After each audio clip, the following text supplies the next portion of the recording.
la estrenan en el Teatro Moderno, que era el teatro que había antes, donde ahora está el Teatro Jorge Isaac, y el señor Navia viene a ver, el señor que escribió la novela en que se basa la película, y entra en ira porque no están los créditos. Los créditos, como están hoy, solamente aparece el director, que es Pepe Jambrina, y el segundo crédito es del operador y camarógrafo, y no hay más créditos. Él entró en cólera, se puso muy bravo, y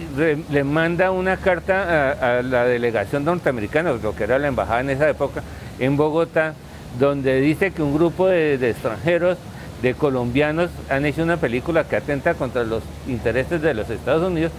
y le regala, y pues confiesa que la novela era de él, y le regala la película y los derechos para que ellos peleen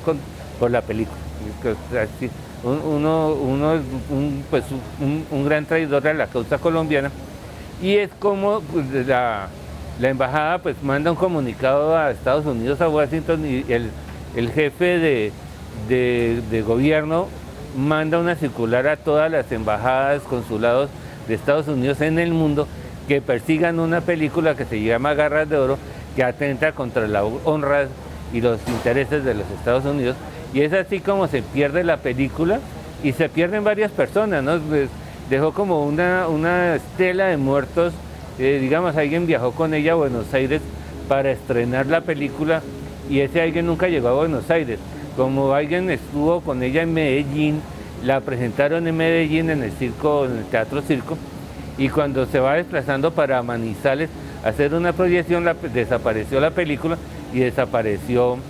la copia. Y así fue como se fueron desapareciendo las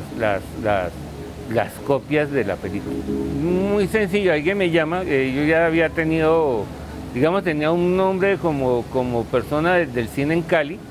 y que me conoce esa persona, y me llama y me dice de una película que se ha hecho en Colombia, en Cali, y no me acuerdo si me dijo que la película se llamaba Garras de Oro. El hecho es que me hablaba de una película, me llamó una vez, y bueno, yo le seguí la corriente. Yo sinceramente pensé que me estaban mamando gallo, y no le paré muchas bolas a esa llamada. Eso quedó así. Y a los meses volvió esa persona a llamarme. No sé cuánto había pasado entre la primera y la segunda llamada, pero lo que sí es cierto es que esa persona ya se sentía que era una persona de bastante edad, y que no estaba bien de salud. Se le sentía una voz, pues no de moribundo, pues sí de una voz agónica, y entonces me dijo que había que salvar la película, y que yo podía tener acceso a la copia, y entonces me dice dónde está, me dice dónde está escondida, y yo logro acceder dónde está, y la tengo en mis manos, y la veo. O sea, si era en 35 milímetros, entonces, para estar seguro de que Cine Colombia no sabía de la copia, porque la saqué de una sala que había sido de Cine Colombia, pues ya no era de Cine Colombia, hablé con el gerente de la empresa, que era conocido mío, y la vi con él en la sala de ensayos de Cine Colombia en Cali, que era una sala muy pequeñita, pero era para ensayar las películas, en donde eran las oficinas, que era por la salida de emergencia del Teatro ICIT, del viejo Teatro ICIT en la calle Novena.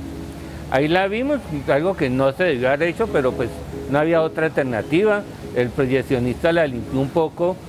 alistamos un extinguidor, o sea, ni siquiera lo sacamos de la pared y lo pusimos al pie del proyector, porque eran copias que eran de nitrato, era una copia de 1926, altamente inflamable, pero la vimos. Y claro, ver una película que, bueno, en primer lugar, pues, que no la entendí, y porque uno, como le faltan escenas, uno no, pero sobre todo uno no la entiende por la emoción de ver que es una película hecha en Cali, que es desconocida, y confirmar que la película es caleña, porque cuando habían los subtítulos de narración, de diálogos, en la parte de abajo colocaban que Cali, República de Colombia, o sea, no había que fuera otro Cali o en otra ciudad, sino que era nuestra Cali en Colombia. Era algo que normalmente las viñetas no las marcaban. Por ejemplo, Griffith, en sus películas, en cada viñeta, en la parte de abajo decía dd.w, JEP, pero no marcaban Columbia, la FOS no colocaban Columbia Films Company, ni FOS, ni nada, pero aquí a ellos les dio por marcarla. Ellos de entrada, los productores de la película, los realizadores de entrada supieron que esa película iba a ser maldita, que iba a ser perseguida, porque el gobierno de los Estados Unidos la iba a perseguir como lo hicieron. Y entonces se cuidaron en salud, usaron sinónimos, por ejemplo, los camarógrafos que aparecen allí, los 3 personajes italianos que aparecen con nombre propio en la película, investigamos en los archivos de la policía, del DAS,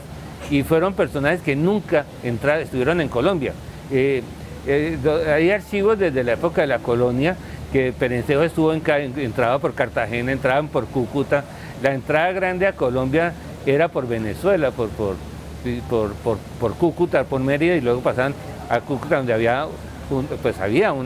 una oficina para que la gente se registrara, los que entraban por Cartagena.